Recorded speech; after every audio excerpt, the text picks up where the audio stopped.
Bonjour à tous et bienvenue dans cette nouvelle vidéo Sorare. Aujourd'hui on va parler budget, on va parler finance, on va parler prix des cartes puisque les premières vidéos étaient consacrées au fonctionnement même du jeu, comment acheter les joueurs, comment participer à des compétitions.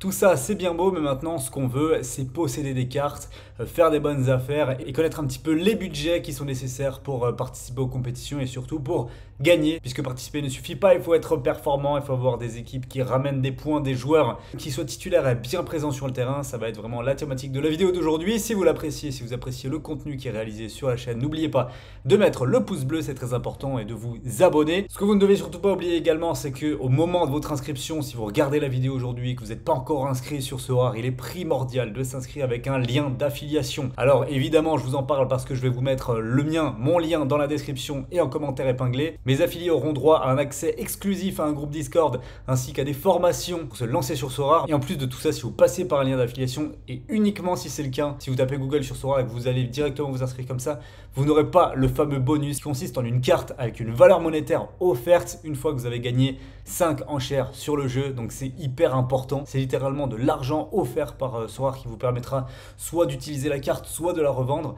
Donc j'insiste bien là-dessus, mais parce que c'est très important, passer par le lien d'affiliation. Bref, maintenant on va s'intéresser un petit peu à l'élaboration des équipes et à surtout quel prix mettre dans le jeu pour pouvoir jouer. Alors déjà et avant toute chose, moi je viens du domaine du pari sportif de base, c'est les paris sportifs qui m'épanouissent depuis 2018, je partage cette passion sur YouTube et il y a une différence fondamentale entre ce que vous voyez ici, des cotes avec des mises, et le prix des cartes qu'on vous propose sur Sorare. Si vous dépensez 17,06 € pour acheter Alberto Moreno de Villarreal, eh bien cet argent n'est pas perdu, la carte elle vous appartient. Donc c'est comparable un peu au cours de la bourse, ça fluctue, ça varie en fonction d'éléments de contexte qui sont dans Sorare, les performances réelles du joueur, la popularité du joueur aussi, parce qu'il y a deux choses qui sont très importantes sur Sorare. Avoir un joueur qui va gagner en popularité, il faudra prendre de la valeur à la carte, et deuxième chose, avoir un joueur qui score énormément, qui fait des scores Sorare très importants.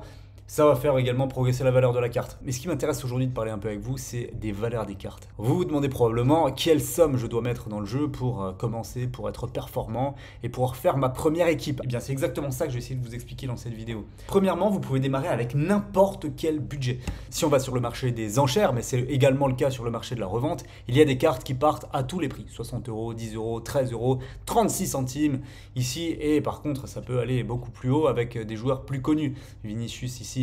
Son enchère se termine pour le moment dans 1 minute 50 à 600 €, ça va sûrement encore monter. En vrai, vous voyez que de base, il y a des cartes absolument à tous les prix. Je vous rappelle évidemment que les cartes les moins chères sont les limited. Ensuite, vous avez les rares, les super rares et les uniques. Pourquoi? Parce qu'il y a beaucoup plus de cartes limited. Il y en a 1000 par joueur et par saison. Et des rares, il n'y en a que 100, des super rares que 10 et des uniques, évidemment, il n'y en a qu'une. Donc celui qui la possède, il est bien. Et pour essayer de vous faire comprendre le budget qui est nécessaire pour démarrer sur Sorare, je vais commencer et démarrer avec ce que moi j'ai fait. Je me suis inscrit sur Sorare il y a quelques mois. Au début, j'ai pas trop joué. Et il y a 27 jours, vraiment, je suis tombé dedans. Je me suis dit, ça, il faut que je m'y mette. J'investis, je me mets à fond, je vais gagner des récompenses et je pense que ça peut être Sorare un investissement, acheter des cartes de joueurs qui sera rentable pour moi parce que ça va pouvoir m'en faire gagner. Pour commencer, j'avais le choix, soit de prendre des joueurs que je connais, des joueurs des championnats européens, etc. pour former mes équipes, soit essayer d'aller chercher les joueurs les moins chers du jeu. C'est souvent des joueurs en Asie, en Amérique. Il y a une multitude de joueurs possibles à aller chercher sur ces championnats-là et vous pourrez vous aligner dans différentes compétitions, les Global All-Star, les championnats d'Amérique, les championnats d'Asie, etc. Mais moi, j'ai besoin de jouer un peu à l'affect quand même. Donc, ce que j'ai fait, c'est que j'ai acheté des joueurs de Ligue 1. J'avais commencé avec Moukoudi, Monconduit, Santa Maria, Kazri et un joueur, un gardien du Mexique, c'était Gabriel Lajoud. C'était lui mon gardien qui vaut aujourd'hui 94 €. Alors vous allez dire pourquoi ce mec-là vaut 94 €? Il a 27 ans, il joue à Santos Laguna au Mexique. Rien de fou a priori. Et bien vous avez tout à fait raison, il y a une remarque très importante à faire, c'est que les gardiens, et ça c'est une chose vraiment à retenir, les gardiens sont les cartes les plus chères du jeu. Ils vaudront pas 10 000 € chacun, mais il n'y en aura aucun qui sera moins cher que des joueurs de champ lambda. Sauf si évidemment il est remplaçant et qu'il ne joue pas, puisque ça détermine en grande partie sa valeur. Si vous voulez un gardien titulaire, un gardien qui joue, eh bien vous allez devoir sortir le porte-monnaie. Pour exemple, parce que je la regarde tout le temps et donc je la connais très bien, les gardiens les moins chers sont Paul Nardi de Lorient et Matt Sells de Strasbourg qui se vendent tous les deux à l'heure actuelle à peu près de 300 €. C'est énorme. C'est en carte limited, hein, donc ça équivaut à peu près un Oussama Aouar ou un Jonathan David. C'est assez incroyable. Alors que c'est quand même pas le même potentiel, on sera d'accord là-dessus. Après, la Ligue 1 est quand même assez exceptionnellement chère, puisque sur le jeu actuellement, il n'y a pas encore toutes les cartes des joueurs disponibles. Hein. Vraiment pas du tout. Il y a la Bundesliga là qui s'est installée en force, mais la Ligue 1, c'est pas encore ça. Et du coup, si on va regarder en Allemagne, le gardien le moins cher, c'est lui, le portier d'Augsbourg.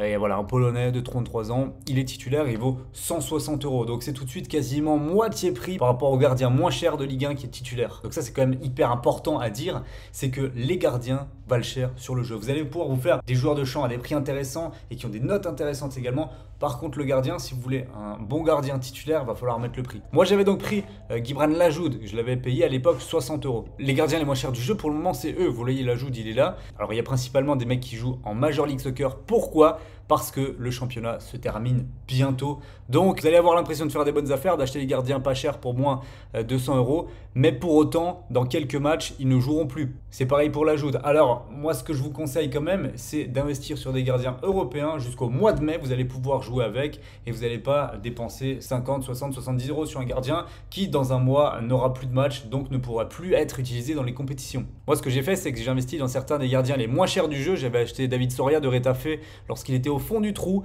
à 153 €. Aujourd'hui, il en vaut 200 à peu près, donc j'ai déjà fait une petite plus-value de 50 € si je voulais le revendre à l'heure actuelle, mais je vais l'utiliser toute la saison parce que voilà, c'est un gardien que j'ai eu pas cher. Pour l'instant, il m'a fait un seul match avec une note à 66, donc j'en suis très content et je pense que c'est les performances qu'il va pouvoir refaire. J'ai également pris Cyprien Tatarusanu à 162 €. Pourquoi ? Vous allez me dire c'est un gardien remplaçant. Oui, mais Mike Maignan s'est blessé et c'est fin d'année 2021 pour lui. Donc Tatarusanu aura pas mal de matchs à jouer dans les mois à venir. Donc c'est pour ça que j'ai pris le parti d'investir sur lui. En plus, c'est un gardien qui joue au Milan, donc il joue la Coupe d'Europe, donc je peux l'aligner 2 fois par semaine. Ça, c'est un gros plus aussi, avoir des joueurs qui jouent les Coupes d'Europe, qui jouent 2 fois par semaine, c'est très très bien parce que vous allez pouvoir les aligner plus de fois. J'ai également acheté récemment 180 € un gardien qui évolue en Belgique parce que j'en avais besoin pour la compétition Challenger Europe. Mais vous le voyez, les gardiens sont quasiment mes joueurs les plus chers du jeu alors que c'est loin d'être les plus connus. Bon, à part Ansu Fati que j'ai craqué un petit peu, mais je trouvais son prix attractif. Je viens de faire le calcul, la première équipe que j'ai alignée sur le jeu, les 5 premiers joueurs que j'ai mis, c'était en Global All-Star, m'ont coûté 203 €. Et il m'avait déjà rapporté des récompenses à l'époque. Ça, c'était ma première Game Week que j'ai fait début octobre. Et franchement, j'en étais très très content. J'ai eu des bonnes notes, hein, 63, 72, bon, petit 32% Tamaria et 79 pour mon conduit, 77 pour Kazri, je me souviens. Le penalty de l'égalisation face à Lyon dans les arrêts de jeu.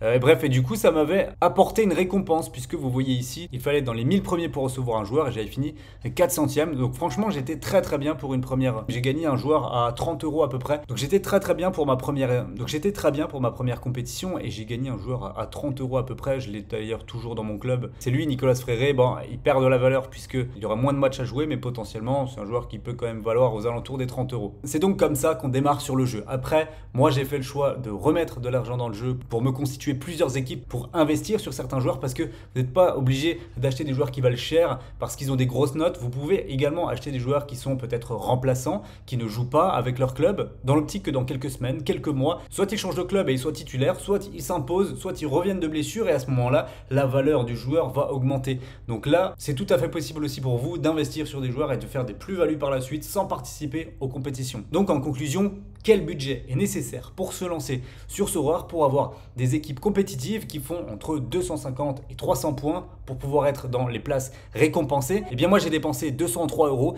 Je pense que j'aurais pu faire un petit peu moins, mais honnêtement je pense que c'est assez minime. À mon sens, en dessous de 150, c'est quasi impossible d'avoir une équipe vraiment compétitive. Donc pour moi 200 € à cette période de l'année, c'est vraiment le budget nécessaire pour commencer. Mais comme je vous l'ai dit, c'est un investissement, c'est pas 200 € que vous perdez, c'est juste 200 € que vous placez dans le jeu. Investissez sur des joueurs et ceux-ci peuvent vous rapporter de l'argent. Il y a une perspective réelle de gain d'argent. Alors évidemment, l'argent que vous placez, c'est comme dans tout investissement, il faut que vous soyez prêt à le perdre puisque le risque zéro n'existe pas. Puisqu'à partir du moment où il y a variation de prix sur des joueurs, vous êtes sujet à perdre de la valeur, donc à perdre de l'argent. Malgré tout, franchement, de ce que j'ai vu sur un mois de jeu, l'investissement peut réellement être rentable pour les joueurs. Il faut être malin, il faut écouter les conseils, il faut regarder ce qui se fait, mais à ce prix-là, franchement, vous pouvez vraiment, de 1, que vos joueurs prennent de la valeur, et de 2, gagner des récompenses 2 fois par semaine grâce au Game Week proposé par Sorare. Je suis actuellement en train de vous préparer la prochaine vidéo qui est une sélection de joueurs sur lesquels investir, une sélection spéciale Ligue 1 avec des joueurs entre 20 et 100 euros qui sont performants, qui ont des perspectives d'évolution et qui vont pouvoir vous rapporter des récompenses. Donc si cette vidéo vous l'attendez avec impatience, je vous encourage vraiment à liker, à vous abonner et à me le dire dans les commentaires parce que potentiellement ça peut arriver dès demain. Merci à tous d'avoir regardé cette vidéo, j'espère qu'elle vous aura plu et nous on se dit à très vite pour continuer les vidéos Sora.